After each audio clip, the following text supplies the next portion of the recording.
I've been doing cold cases a long time for TV, right? So it's really important to keep everybody on the table for a long time until you can rule them out, right? So Hansen, when I got the case, was right there, and I went down that hole for a long time. There's also an article from the Chicago Tribune in 1957 that describes a joyride that happened. People that were in that joyride car have been named in the media. So I said, wow, let me look into this joyride. Right? And the joyride is as follows.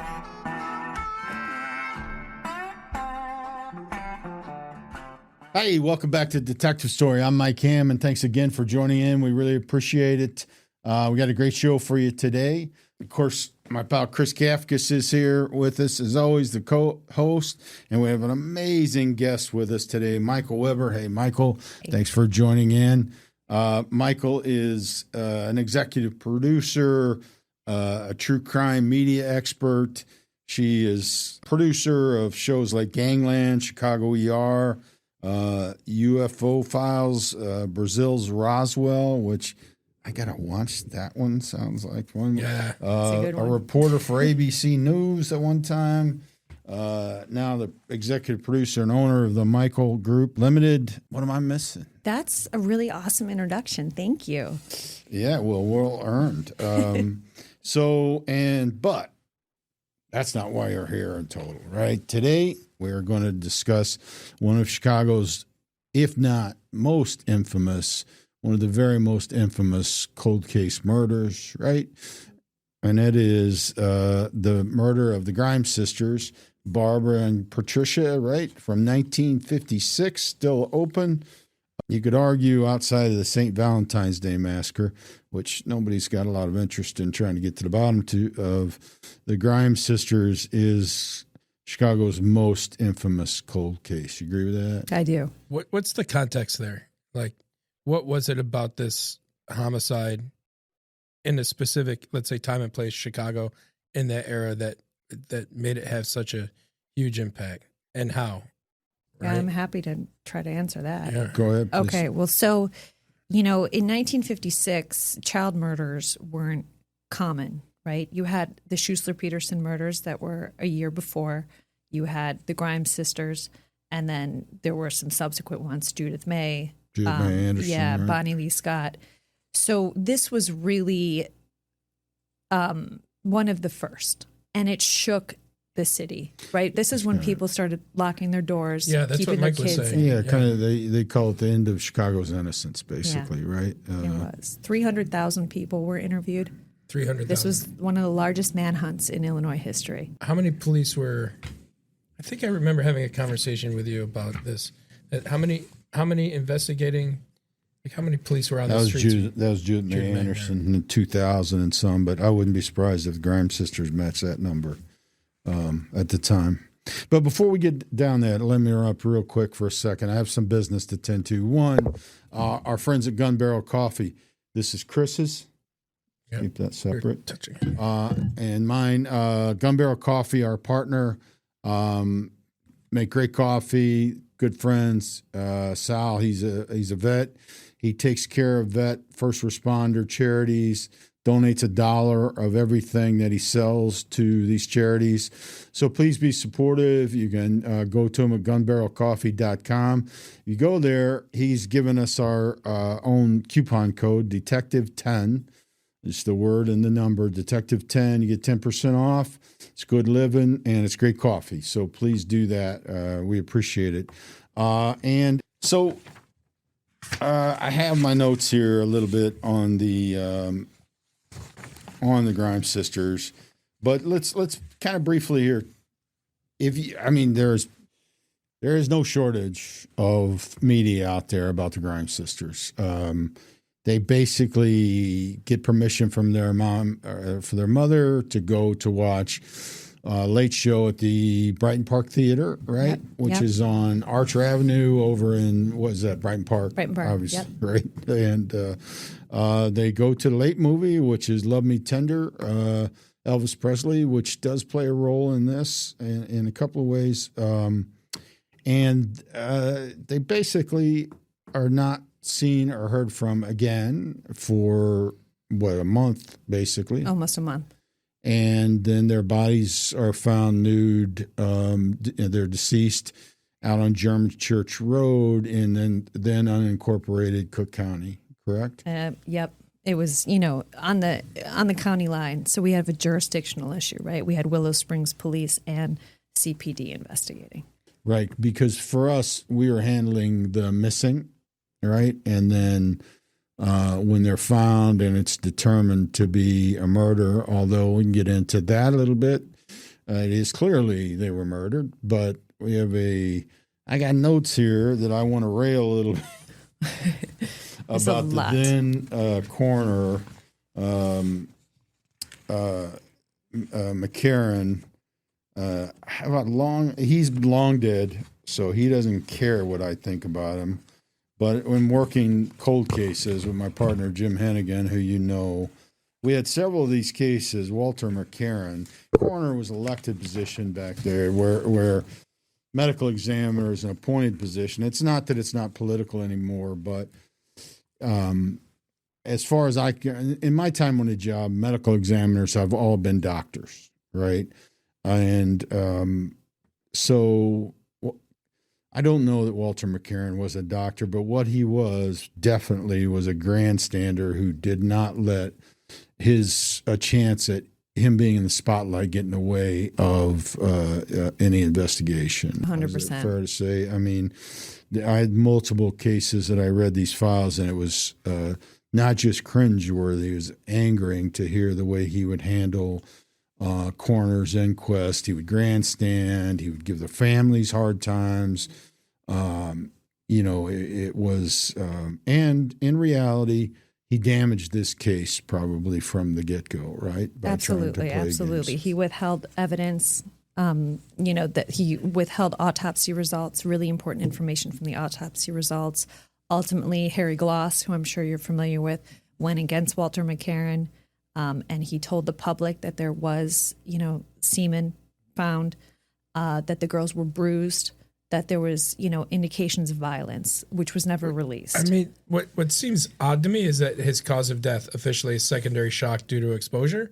They're found, if I'm correct, they were found naked. Yes. In an unincorporated area, so rural, a rural area. Still is. Very rural. 30 days after their disappearance. Yep. So I've seen some TV shows, right? And it would seem to me that the cause of death would have been ruled a homicide, because why would two girls from the city 30 days after they went missing be found naked? Hypothermia didn't cause their death. Whoever took their clothes off and threw them in the woods caused their death, right? Right. I mean, the smart play there and the play that you'll mostly see from coroners, medical examiners, is pending police investigation, pending toxicology, pending further information. And in this case, it would rarely you say, "Oh no, he's going to make it this secondary shock," which is basically accidental death. And I think Harry Gloss, who was his chief investigator, correct? Yep. Was like, that's just bullshit. Right. And if you read the autopsy reports, it says secondary shock, exposure, and then under it lists homicide. So it's interesting. Yeah, and there's a lot of talk about why he did that. Like, he refused to say that they were sexually assaulted, and he claimed that was because he was trying to protect the mother. And that's just ridiculous, right? The mother wasn't even asking for that. She was just wanting to know the truth. It's more his grandstanding, I think. But that starts us down this road of this being a problem, right? Yeah, it's a problem. Of that, and I think Harry Gloss was sharp enough to see, like, this is not being done the way. So, but give us your thoughts on this, like in that retrospective view, and then we'll move forward to your actual investigation, which is very extensive, and you're not going to have heard much of this, but I think you're really on to something. But historically, what's your thoughts on this as it shakes out? The physical evidence, or just in general, on the investigation? You've handled a lot of investigations, seen a lot of things, especially as the producer of Gangland. Sure. What were your thoughts when you first started looking at that? I mean, the crime scene is a mess, right? Initial photos from the crime scene, you can see that it's trampled everywhere, right? Now we know this stuff in 2026. I can't, throw these guys under the bus so much in 1956. We didn't know about, DNA and things like that. But you had massive jurisdictional issues. No one was really in charge. You had, an elected coroner with limited medical knowledge.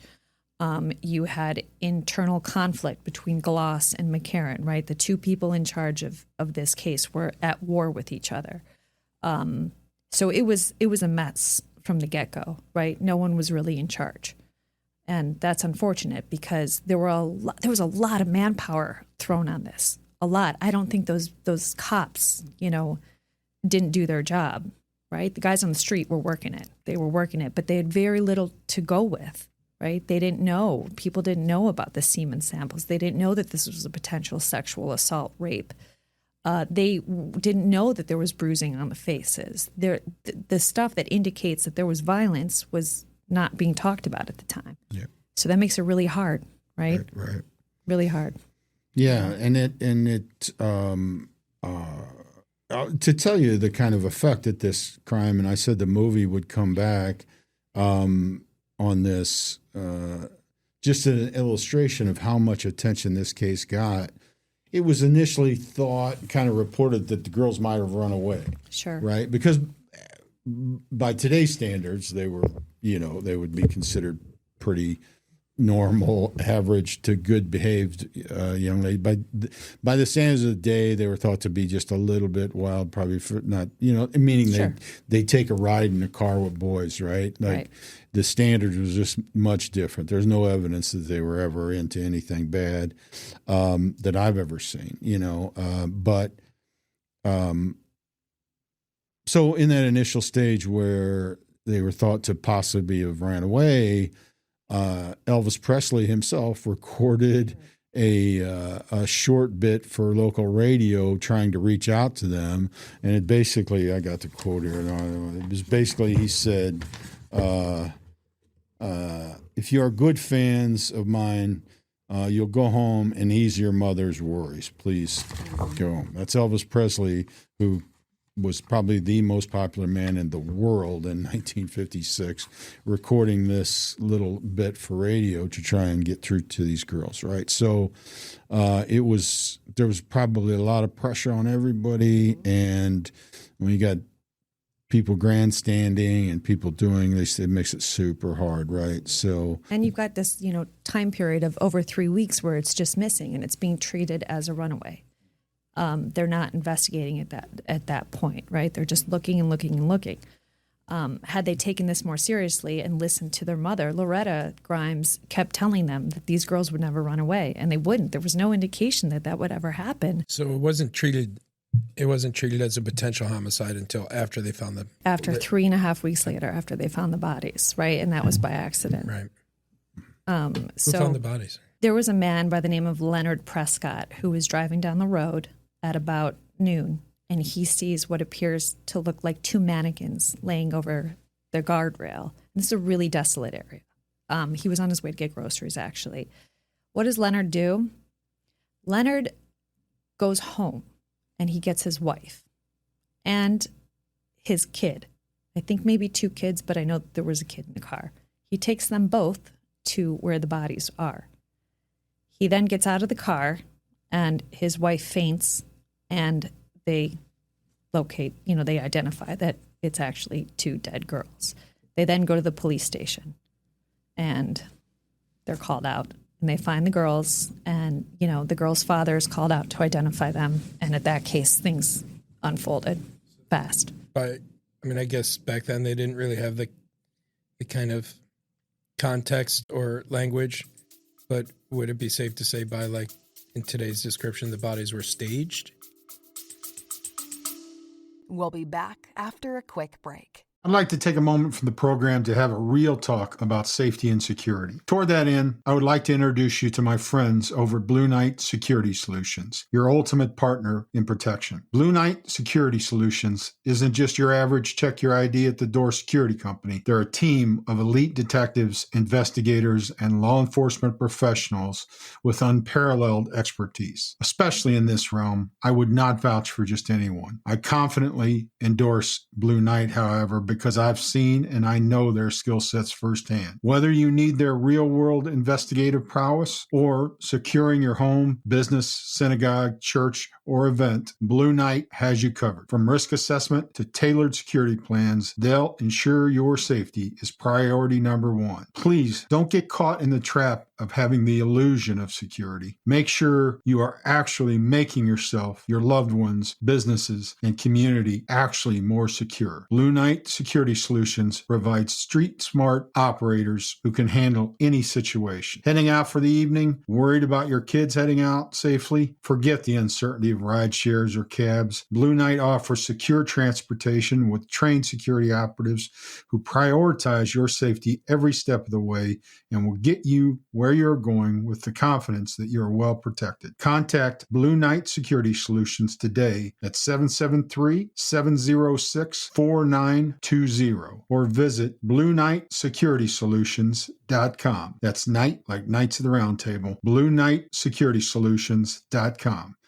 Don't forget to mention my name, and I promise they'll make you feel like family, because your peace of mind matters. You know, it doesn't look like it was staged to me. When you look at it, it actually is very similar to the crime scene of the Schuessler-Peterson murders, right? These 3 young boys were killed in a very violent way a year before. They were then discarded near a guardrail at the side of a road in a forest preserve. Those things are identical in this case. But when you look at the position of the bodies, they're kind of in a T, right? So it looks to me as if they were dumped over the rail and rolled, especially the girl on top. It was not staged. Gotcha. It looks to me, in the way that the road and the guardrail, that the car stopped, got out, and they were just tossed.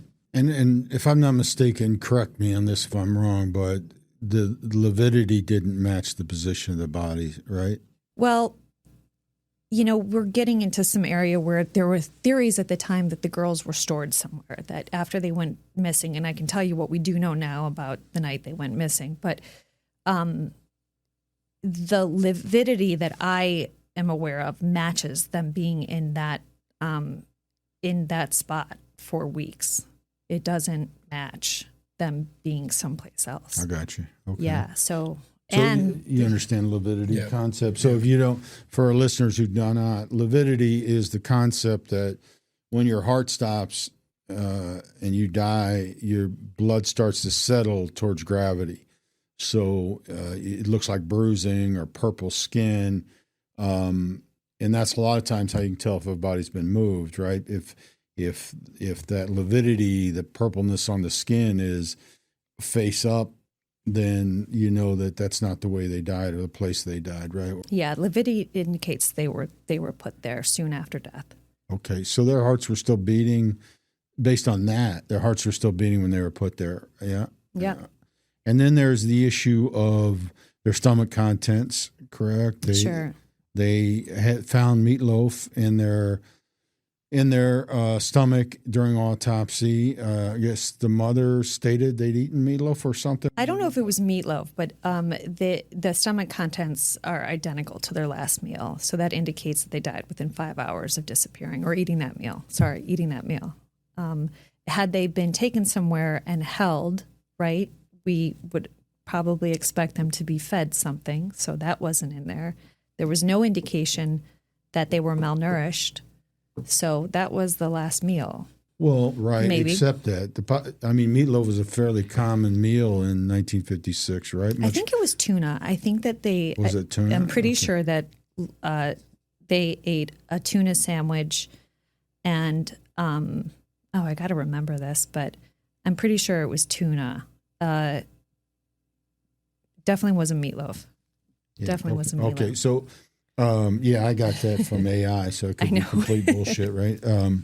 But it is not beyond the realm of possibility, although that whatever they ate, their captors could have fed them something similar, right? Sure. At the time, especially, so that philosophy then would say, based on everything we just said, those bodies had been in that spot for some time. That's what I've learned. You believe that to be true? Well, then you've got to kind of get into the information that, started coming in after the girls' bodies were found. There were some phone calls that came in that said that they were near Santa Fe Park. And I can get into that in a lot more detail. There were no indications that they were bound. There were no indications that there were no restraint marks. So if they were stored somewhere, I don't think that they were fed. I don't think that they were restrained. So I don't believe that. I don't believe that they were stored somewhere or held somewhere. And what we mean by that, just to clarify, is in order, after a 30-day period, let's call it 30 days, it's not exactly, right? It's, I don't remember. It's like 28 days or something. Okay. So basically a month period, the only way you could have the same stomach contents that you'd had 30 days prior is if the bodies are basically almost frozen, stored very cool temperature where it shuts down the digestive system. But what confuses me then on that is the lividity, meaning that they're no, it's not confusing if I'm following your line of thought, where they are dumped there within hours of being picked up. Also, the condition of the bodies, there were rodent marks, so they were eaten.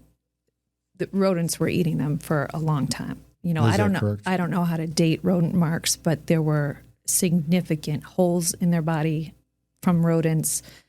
Portions of their faces were chewed off. They were out there.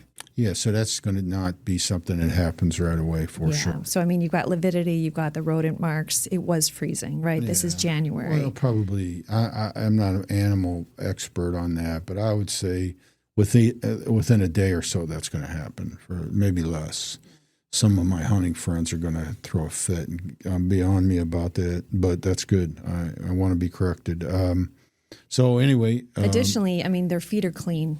Right? Their feet are completely clean, which I think if you were held somewhere, there might be dirt on your feet. Or there running might be through the woods or anything. Right, exactly. They did not walk. For whatever happened, their feet were clean. Their bodies were completely clean, which indicates to me that someone that night took them out there. And I've got plenty to prove that, that's what happened. Took them out there and dumped them. And they didn't walk. They were unconscious. Okay. Because their feet are clean. The clean feet kind of blows that secondary shock due to exposure out of the water, right? Right. You would think that if you were out there by accident or if something was going on, you'd walk, right? Right. Yeah, those girls were fighters. They were scrappy. They would have done everything they could have to help themselves. So let's go. I want to go down your investigative rabbit hole here, because I think that you're on to something. I really do. And I think that there are people that you have found, I hear this from you, so I'm not going to say any other way, that have culpability potentially still in this, that are alive. Another big complicating factor, though, and I believe this originates with my old partner, Jim Hennigan, as far as I know. I'll tell the story. Love Jim. Yeah, he's a great man. We were partners in the cold case homicide unit, and did a lot of fun work together. He's a very smart guy, good guy. At the time they forced us to retire at 63 years old. Jim was getting on that, and we had a lot of cases going. We were trying to wrap up. We had a few weeks, I don't know what it was, 4 or 6 weeks left before he was going to be forced to retire. And one day he comes in with a lot of the Grimes sisters cases. And I'll be honest with you, I'm like, no chance of that, man. What are you talking about? Like, we already tried to tackle Judith Mae Anderson, which is a beast of a case. I've been looking into that as well. And we did a lot with that one. But so he says, I kind of grew up over there. It's just always bothered me. I just want to take a look at it, right? I'm like, okay. Well, you do that. I'm going to keep doing what we got to get done to get stuff done. And then one day he walks in on probably the only day of 3 or 4 years working together where I'm in the office before him. He walks in and I'm working at my desk. He puts down a piece of paper and he goes, read that and tell me what you think. And it was an old school. They used to do Q&As, they called them, where I'm a detective and I bring Chris Kafcas in for one of the various things you could be brought in for. And we do Q&A where I basically say, this is the interview of Chris Kafka, such and such identifiers. And then I type Q, question, right? And then A, answer, and basically verbatim what you say, right? Fifth. Take the fifth. Be the fifth. I want my lawyer. Right, yeah, right. Yeah, he's been a brother-in-law. He's been around his brother-in-law too long. But in this Q&A, which was a young man at the time by the name of Dennis Laughlin, Yep. which is only a few weeks within, or a shorter time period, I don't remember the date of their disappearance, right? Yep. Dennis Laughlin says, yeah, I was at the movies. He said, do you know where you were at on the date that they went missing? Whatever, they would have given the exact date. He said, yes, I was at the movie theater, Brighton Park. What movie did you see? Love Me Tender, The Late Show. Same one they're at. Yep. Who are you with? I was with my boss from the horse stables. What's his name? Curtis Hanson. Ken Hanson, yep. Ken Hanson, right. Curtis is his brother. Kenneth Hanson. And he's got that highlighted, and I'm like, say what now? I just was like, this, did you type this? And he's like, no, this is in there, man. And I'm like, that can't be. So for you guys that don't know, Kenneth Hanson was tried twice. Appellate court overturned it. He was tried again, convicted, and died in prison for the murder of 3 young boys, the Schuessler-Peterson boys. Which was committed the year before. Exactly. Yeah, right. All of this investigation is critical to state. Happens in the 1990s when an informant comes forward and says, hey, by the way, tells ATF, I know a guy who killed these 3 kids in the 50s, and they do pretty good work, and they figured out Schuessler-Peterson, and they put a good case together. It's him, right? And so the reason that's important, go ahead. Just to go back, but the 3 boys were found in similar fashion. Side of a road, in a forest preserve, I think, within a 10-mile radius, and, dumped. And we can get into it.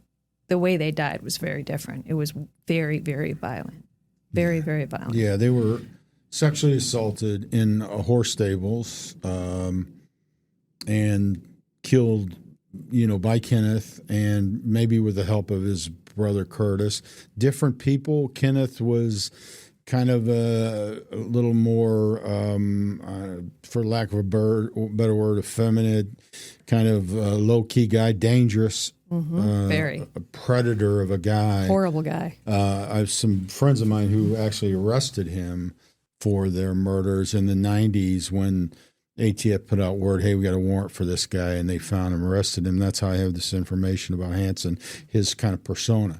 Curtis Hanson, on the other hand, was the opposite. Big, muscular guy. He was part of Silas Jane's horse mafia, was a independent killer for the mob, was a dangerous, scary man. In fact, when they brought in witnesses in the 90s to interview, when they started getting word this person knew, a girlfriend knew, Kenneth told them, a couple of them said wouldn't talk until they produced and showed them Curtis Hanson's death certificate to prove that he was dead. That's how scary he was.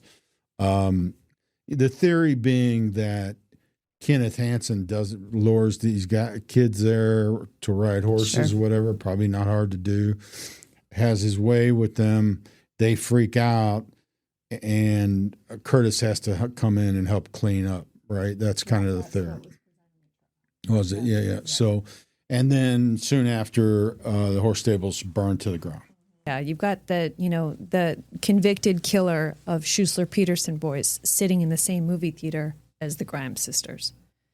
It gets weirder, though. But let me, real quick, and I'll let you go down that road, but let me, for perspective, Kenneth Hansen was not suspected of the Schuessler-Peterson murders until the 90s when this information comes in. Right. So at the time that Dennis Laughlin is interviewed in 1956, short after the disappearance, the name Kenneth Hansen wouldn't have meant anything to investigators. Nope. It meant nothing to anybody. Yep. Until the 90s, and that's why Jim in 2004 or whatever finds this and is the first guy to say what I said when he read it, like, what? Yep. Yeah, and that's exact. My reaction was like, and then I'm like, well, this isn't. Their coincidences are coincidences, but this is an impossible coincidence. Yeah, and there's more with those coincidences, right? Because after they had burned their stables and that in the 50s to cover up the evidence, right? They moved their whole operation to the southwest side, right? Mm-hmm. Willowbrook or wherever that was.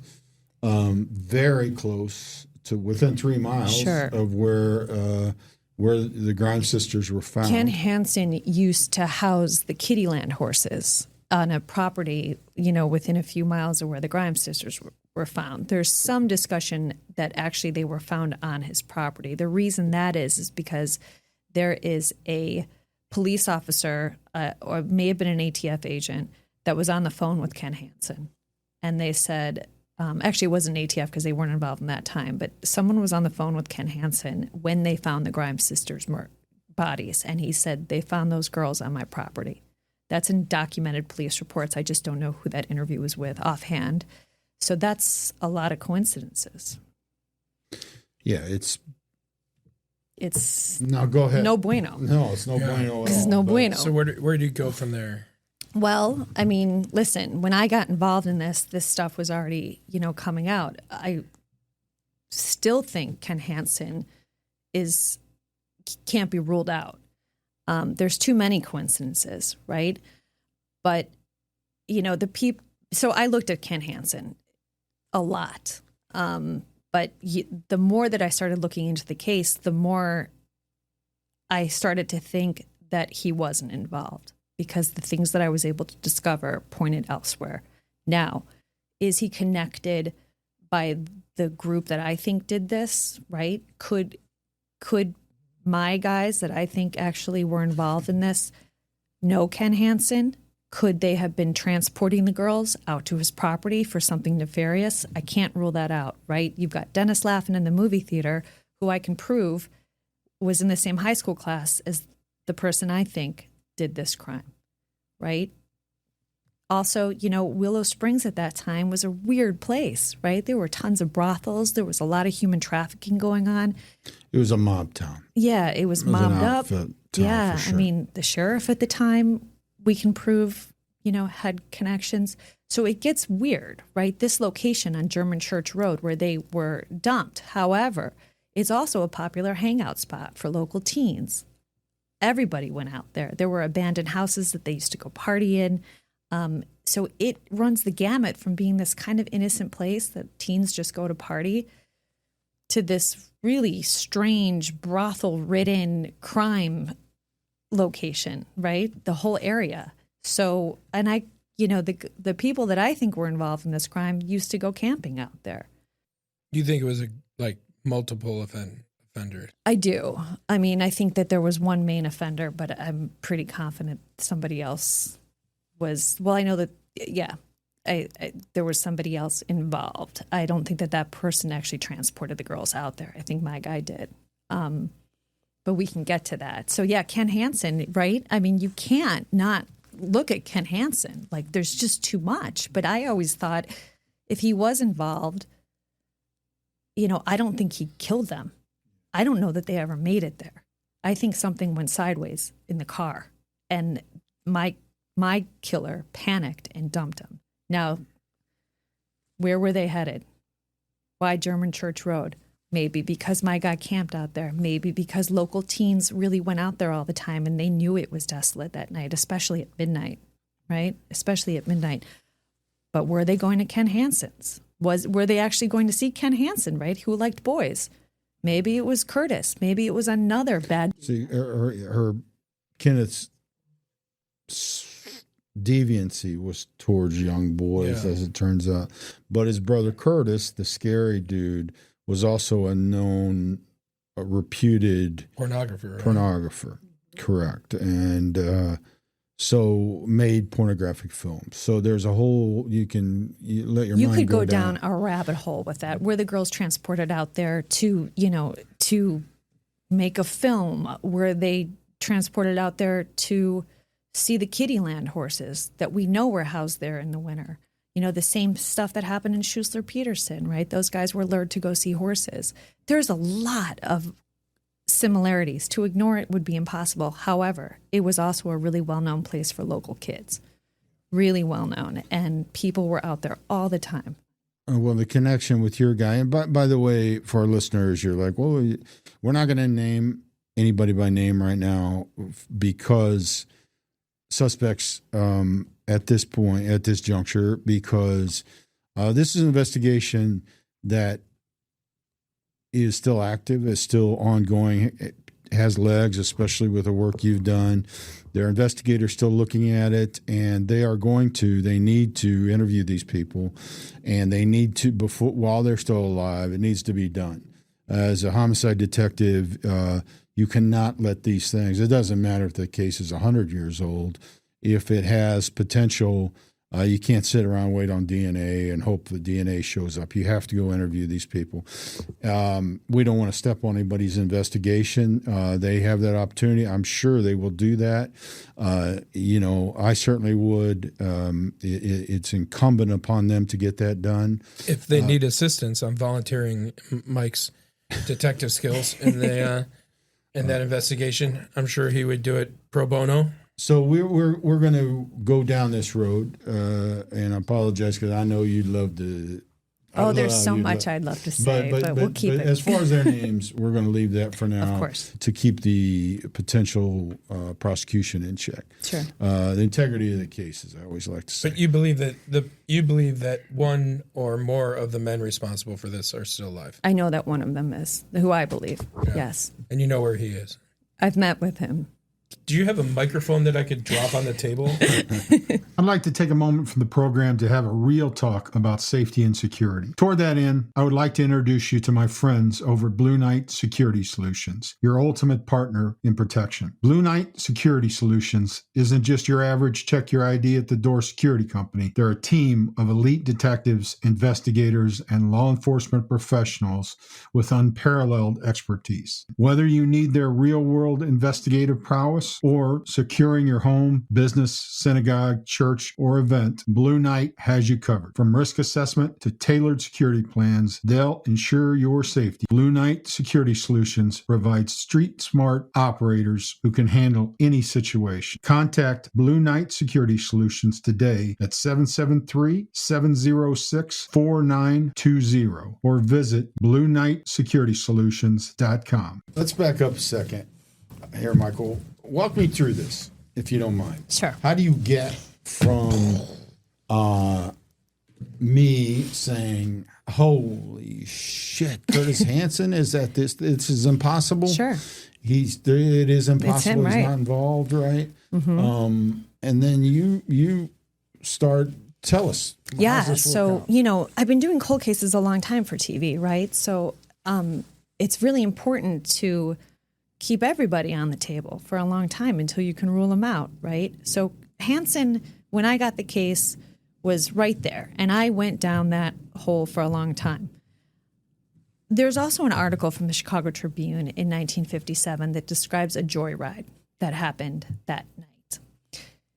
The people that were in that joyride car have been named in the media. So I said, wow, let me look into this joyride, right? And the joyride is as follows. There were 4 teenage boys that were visited by police at 2:00 in the morning. You have to remember the Grimes sisters were last seen at 11:30 on 35th and Sealy, right? By multiple witnesses.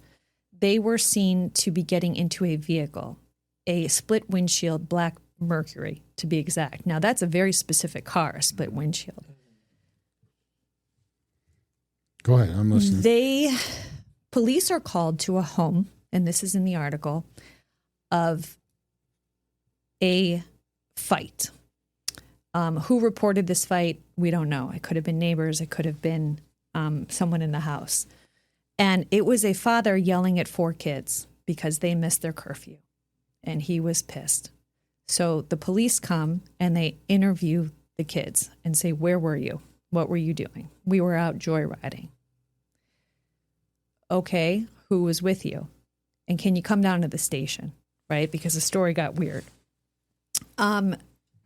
They released them that night. A couple of days later, they re-interviewed them. And actually 2 of them were called down to the Sex Crimes Bureau.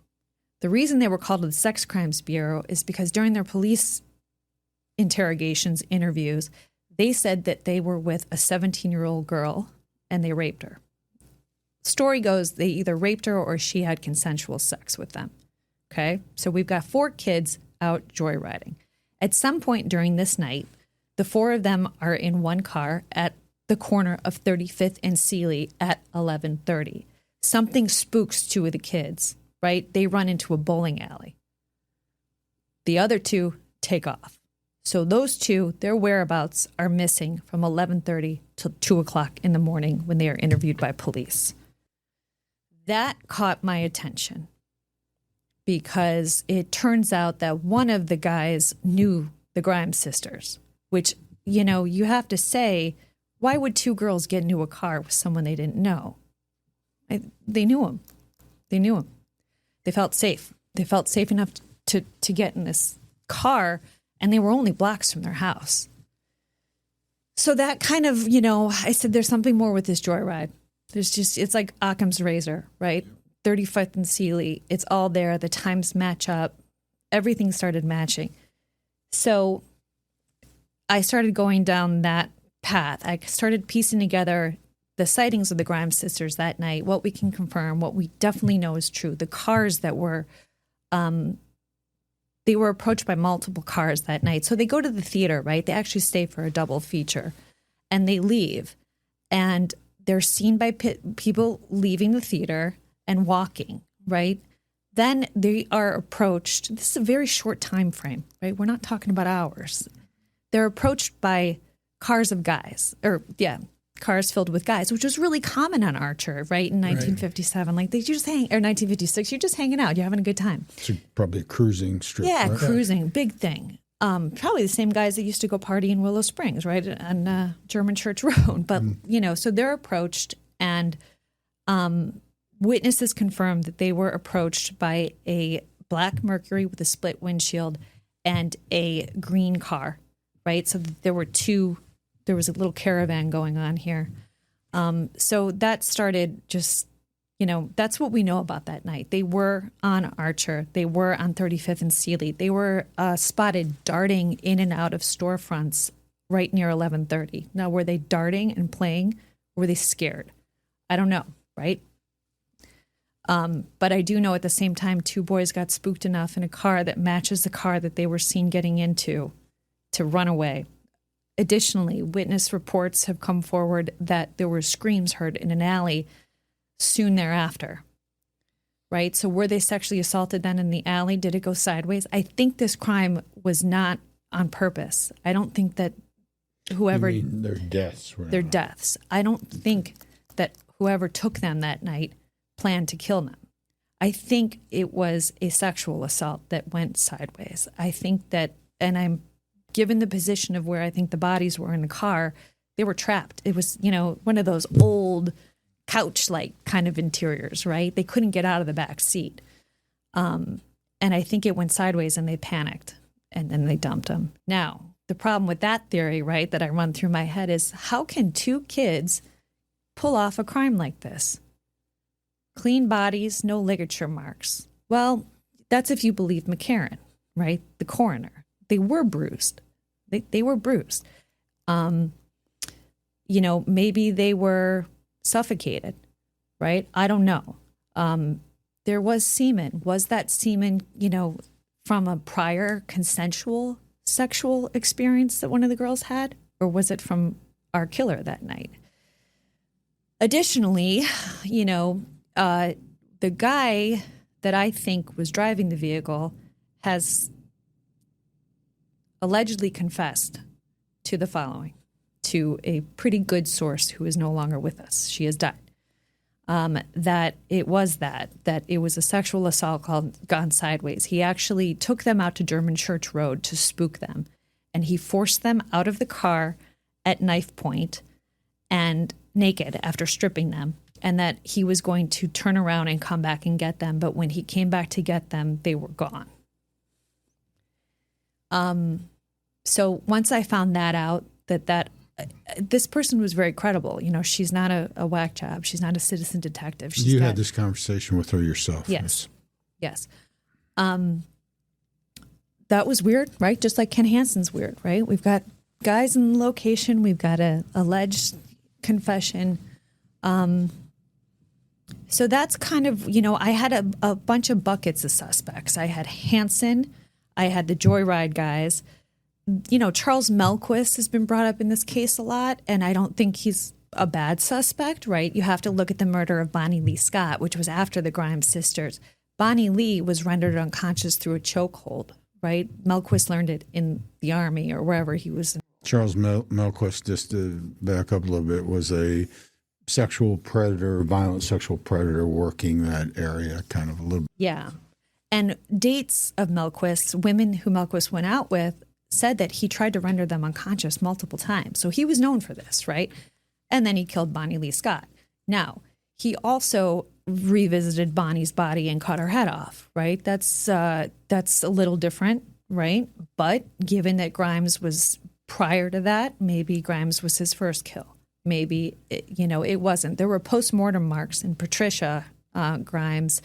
There are 3 shallow marks on her chest that initially the coroner said were ice picks. Okay, you and I both know that when you grab someone with an ice pick, it's random, right? You're not controlling it. There are uniform puncture marks. To me, it looks like a garden fork. It looks like some sort of gardening equipment, and they weren't enough to kill her, but it was done post-mortem. Okay, that also made me think maybe Melquist went back to visit the bodies. Maybe he was, right, I've done enough cases where these guys come back sometimes and mess around with bodies. But, or maybe she... All not to make this more complicated. Yeah, it's complicated. All horse staples have hay balers and hay hay rakes, and I went down that path. I'm an equestrian. I've been riding since I was a little girl. I know a lot about horses and equipment and things like that. So initially I said, what could this be? It wasn't. It was so short. The prongs were kind of like this. But I went down that path, right? I said, for sure, that needs to be looked at. That too in cold case, not to interrupt, but there's a national registry of people involved in training horses and that. And sure. I called them. They were very interested and helpful, but I tried to get them to give me, try to see if they could find out anybody who was employed at the Idle Hour stables. Yeah. And they just didn't have records going back that far, but they were super helpful. It wasn't there. Well, it also gets weirder when Melquist is arrested for Bonnie Lee Scott. Guess what is found in his trunk? A 3-prong garden fork. We've got Hansen, we've got Joyride guys, and we've got Charles Melquist. Or we've got a totally unknown perp. Yeah. Got a bunch of freaks running around out in that. We've got people. We've got people to look at, right? So I started looking. And the more I looked, the more I believe that the Joyride guys were involved, right? Here's why. Hansen is complicated, right? It's back to Occam's razor, right? The simplest thing is it. If Hansen's involved, we've got Dennis Laffin or Hansen himself scouting girls in a movie theater. That's not, based on what I know, how Hansen worked. Right? He picked up hitchhikers and young kids and lured them in. Okay, let's just say that happened, or he saw them. Then we've got to get word out to someone to transport them. It wasn't Laffin, right? Because Laffin was confirmed to be home that time. Like he's confirmed by the girls go missing, Laffin's home. He's located. He's got an alibi. He's got an alibi for after the movie, right? Then, even if it is Hansen, and let's say Dennis and Hansen talk to somebody outside the theater, this is getting really complicated, right? Then that person decided to transport them to Hansen's property. Well, Hansen also was home. Hansen was home with his wife, Beverly. He wasn't at the place where the Kittyland horses were. So we don't have cell phones, right? We're not talking. So like whoever was allegedly on Hansen's property where the girls' bodies were found would have to know that the girls were coming. That would be impossible to communicate in the time frame that we've got all of this going on without a cell phone. So that kind of made me think, maybe not Hansen. Yeah, although it's interesting. I mean, you can go down a lot of rabbit holes. Yeah, totally. I mean, if Curtis is a pornographer and Kenneth's definitely trying to help him, afraid of him, and Curtis, this is a horrifying thing to say, but inside the realm of possibility, I've got a couple girls here for you, Curtis. I'm going to have these guys who one of them went to high school with Laughlin are going to transport her out or whatever. I went that path too because I was like, now I've got to connect my Joyride guys to Hansen, right? That was my transport guys, my guys out there. And that was the connection I made, is that Dennis Laughlin and my guy were in the same high school class. I had pictures of them together. Holy crap. But still, my guys were seen on 35th and Sealy, the exact time that the Grimes sisters were last seen. Okay, Hansen and Laughlin are home. We don't know who's out in Willow Springs, right, at that point. But then I find out that my guys went to the German Church Road place to party all the time. All the time. So to maybe add a little clarity, you think there were 4 boys, teenagers, in that car, and the Grimes sisters got into the car, something happened in the car, and that's when 2 of the boys booked from the car and went missing. And they were seen running into the local bowling alley. They identified those 2 boys? Yes. Because of what happened in the car prior to that? Yes. So they would have been, if not active participants, witnesses to it? Yes. There was one other person left in the car at that time. I've interviewed him as well. He has since died, but his name has been given to, the sheriff's office before he died. So we could have had him, and they didn't interview him. They did not. So just to reiterate, the sheriff's office chose not to interview a possible suspect in one of the most famous. Well, yeah. I mean, and the thing is, so we're clear with this, the Chicago Police Department does not have jurisdiction on this case. Yeah. It was a missing for us. It's the murder now for the Cook County Sheriff, cold case people. I think my guy, I don't know if that witness that was in the car with my guy went out to German Church Road. We don't know what happened to him. He could have been out there. He could not have been out there. During the confession that I know about from my guy didn't indicate that. It just indicated that he went out there for a prank, and he was going to prank him. And he was just going to make them take their clothes off by knife point. It's a pretty aggressive prank, right? Naked in the middle of winter where it's freezing. And then he was going to come back and get them, right? So they could just go home and pretend that never happened. No, it didn't happen. Something happened on the ride out or in the car. This person panicked and they were done. At 35th and Sealy. I think soon thereafter. Yeah. I mean, if you start, really piecing together, screams being heard in an alley, I don't know that these girls would have been able. I mean, the distance, right? This was a little bit of a drive, right? I know that if somebody put me in a car, I certainly would fight for 20 minutes before you take me. I mean, now put my detective shoes on here. Please, we need your help. We can exclude Dennis Laughlin, right? Because he is home. He's home. He's home. He has an alibi for the time. So does Ken Hansen. If it is true, and it sounds like we could prove that it's true, they are dead within a few hours of when they go missing. If you believe the stomach contents theory and the lividity. Right. So. Right. Which I do. That's been confirmed medically by firsthand reports by doctors. And aside from that, in the same vein, then we can exclude. I got reasons for being concerned about this a little bit, but we can exclude Kenneth Hansen for the same reason. He's home with his wife, who he later murdered, who committed suicide officially, but he almost certainly murdered her. So that's what concerns me about that. Yeah. Tell him I'm home. Okay, I will. Please don't beat the shit. Beverly, went through a lot. Yeah, I hear you. I'm just, putting that out there. Sure. So, okay, but let's say that we can exclude them based on alibi at the time. The problem of the proximity of where they're found to the horse stables has always been a problem since I've learned it. Like, this is an impossibility. Not so much an impossibility, though, because you have shown that the people you suspect are involved were very comfortable and knew that area and went there often. So were most people in the neighborhood. Yeah, most teens.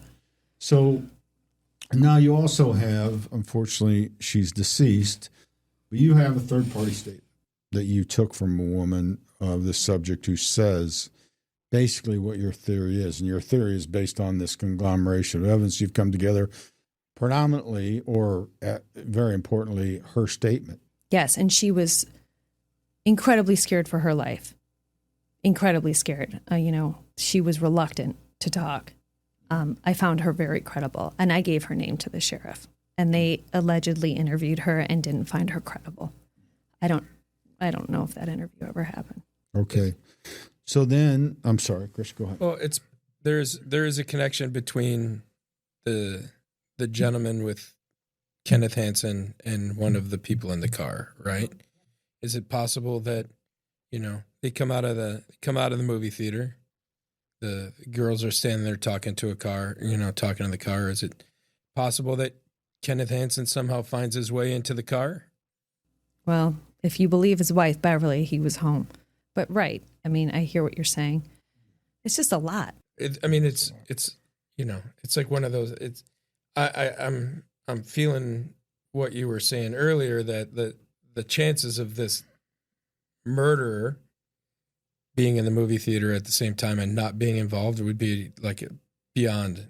Well, it certainly presents a problem for prosecution. Right. But potentially you have to have an out. The out is his wife is his alibi right now. Right. In terms of moving forward. Now, how credible that alibi is, is what it is. But I think that the bigger issue right now is at this state and time, what are we, April the 29th, 2026, we have to deal with what we have in front of us, right? And, so the clock is ticking. Right? The clock is ticking. And there's evidence that really also ties who I think did this, the Joyride guys, right? There were blue and gold fibers found under the girls' fingernails. Those are the De La Salle High School colors. My guy was wearing a Letterman jacket that night, and witness reports indicate that, he was seen, or a man in a Letterman's jacket matching those colors with slick back black hair was seen, talking to the Grimes sisters at some point. Does that evidence still exist, or do you not? I have evidence inventory from the original crime that indicates, that those fingernail clippings were collected. And yes, I have another report that says it was blue and gold. Now, guess who else went to De La Salle? Dennis Laffin, right? But he didn't have slick black hair. He also didn't drive a split windshield Mercury. And he's home. His alibi, how strong is his alibi? I forgot who alibied him, a family member. Yeah. But the point is here, all of these things, there's a lot of Occam's razor doesn't really apply here, because there is no the theory that all things being equal, the most logical answer is correct. I don't know that there's a logical answer in this, but the one thing that I will say is there are people alive who you believe have culpability. Yes. And more than one? There's no, all four of those guys, 3 of those 4 guys are now dead that were in the joyride. Then we have one on the Northwest Coast. He just died. Yeah. I interviewed him, but he's gone. Okay. So you got one guy still alive. Yeah. And then there's an email that I received from a family member of his saying that, she'd like to talk because her uncle was involved, and turns out he was her uncle. But that's gone. That's in the wind. So we've got one person left, right? And so if I were a detective, and you are, it would seem like anyone who was on the street that night, who's still alive, who was ever interviewed about this homicide, should be re-interviewed. Where were you? What were you doing? What did you see, right? And there aren't that many people alive, so this isn't really a big project. And, that hasn't happened, which is concerning. And it should be concerning to everyone. Yeah, it has to be done. It has to be done almost immediately. I mean, because time's ticking. Yes. In his 80s now? Mm-hmm. Yeah. Okay, so let's synopsize just a little bit here. I mean,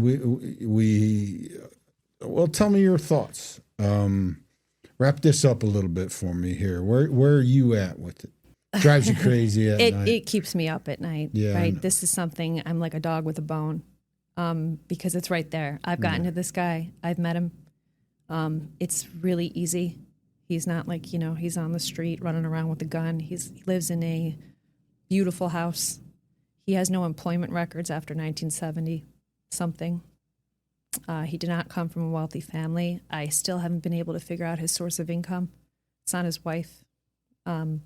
I have theories on that. I can prove that he has mob ties. So we've got a suspect here that's sitting around, and he's not being interviewed. That really keeps me up at night.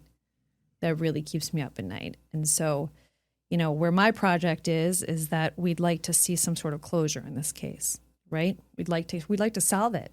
The DNA in this case is, there's been developments this morning on that, but I can't discuss them. There is some physical evidence, right? The fibers. The case is solvable. It is solvable. I'm confident of it. It's going to take a lot of work, right? It's kind of like Schuessler Peterson and Ken Hansen. That took years. And John Rotuno and his partner were relentless. So not only is this a sheriff investigation, we've now got to go take it to Cook County, right? The state's attorneys. Nobody likes to lose. This is not a shoo-in unless this guy can be talked to. Maybe he confesses. I don't know. Maybe he's about to die, right? Maybe we're going to get a break. Maybe he's going to tell us the one thing about this case that nobody knows. We've got a shot, but we've got to do it, right? And then if it's not him, and there's just all this stuff, that I'm finding that doesn't add up, or, then I guess we got another suspect, right? That we just can't get, because I don't know, but I do think the case is solvable. I've talked to detectives that have told me that they could solve a case. Why would somebody say that? What's stopping you? Yeah. I don't know. Maybe you could answer that. Yeah. I don't know. There are answers. I don't like and most this of is them, two little girls. These are 2 girls. They just went to go see an Elvis movie. And what were they, like 15 and 14? They were 13 and 15. Yeah. And you got to do everything you can do while everybody's still alive to maybe help bring this together, because we've got a limited window. I don't know. I hate hearing myself ask this question, but I just think it's germane based on where we are and where we live. Ever come across any indication that anybody involved in this has political ties to anybody now that Yes. might not? Yeah. Yes. Yes. Okay, Yes. enough said. Yes, there's a reason this case isn't being solved. Boom. Yeah, but I might be able to help with that. Well, I mean, yeah, there's a reason. Why wouldn't you go and interview? Hey, at least interview Teresa Grimes. She's not a suspect, but she was there that night. She's never been interviewed. Riddle me that. Yeah, that's insane. I have a good friend that has a relationship with her, so that probably can be tied up. And then I think that, we get people motivated, or we find somebody who is motivated and who I'll has talk to that guy. has the. I'll drive you there. I'll be happy to take you. I think that I agree with you. I think that at the very least, answers have to be gotten. Sure. Have to be documented, and then because now is the time. Right. There's no tomorrow in this case, right? Right. As we found out, because the last time you and I talked, the guy on the Northwest Coast was still alive. Yeah. He's. So that's the arrogance of time that can't afford, right? Yeah. Right. So How many hours do you think you've put into this? Years. I mean, years. This is years. I could write 10 books on this case with everything that I've found out. We only have a little bit of time here, but years of work. And I'm not stopping. I mean, listen, usually I'm assigned to a project and I get off and I make a TV show. This is personal. This is personal because I've worked with enough detectives and I'm a pro cop, right? All the way. That the answers are simple. Right? Yeah. Either the evidence was ruined in a storage locker, the dog ate my, DNA, or my guy has an alibi. Here it is. We've already checked this out. There's no point in us going to see him because we've alibied him. Okay. That's not being told to me. Just the fact that there haven't been witnesses interviewed is enough of a red flag for me. But then I can tell you about 1,000 more red flags on this case. So then you have to ask yourself, well, why? Right.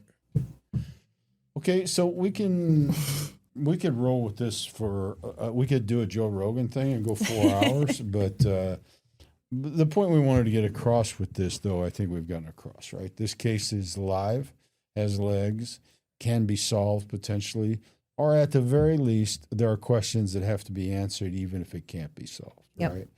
If it turns out to be the boogeyman and it's somebody out there that we don't know about, then that's part of tough life. But there are things that can and should be done.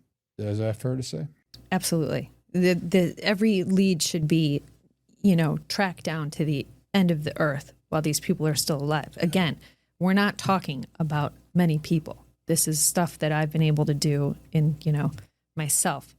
So yes, every stone should be unturned. And then when that is, maybe we can rest. Yeah. But it's not at all what's happening. Yeah, and we could go a lot of directions with this case, with this podcast, but we try and keep it focused on victims and victims' families, right? I mean, that's ultimately our goal. That we do cases about victims whose cases are solved, but we just don't want the victim to be forgot about for various reasons. We just did a 6-year-old boy was killed by his foster mother. I just don't want his name to be forgotten about. No. And then we do cases that are open, as this one is, that we don't want, or Becky Breedlove or others that we don't want to be forgotten. This one in particular has work to be done on. I wish we had this kind of stuff to do on Becky Breedlove because I'd be out doing it. So I think we've gotten that out there, hopefully that message that this case is alive. Chris, thoughts? What have I missed? No, I think you just nailed it. There's information that can be attained one way or another, either pro or con in terms of this guy's involvement. He's still alive. It's ridiculous that he wouldn't have been interviewed already. Yeah, I mean, the best thing is always to get the information you want, right? And get answers that you want. The second best thing sucks, but you get answers that don't pan out the way you hope they would. Sure. The third thing is unacceptable, and I can hear, as a young detective, my sergeants telling me, a week into a murder, why haven't you talked to that person? Go get tonight, before you come back in, I want you to tell me what they had to say, right? And that's the way I was taught to do murder investigations. Sure. And that is the third option that's unacceptable, right?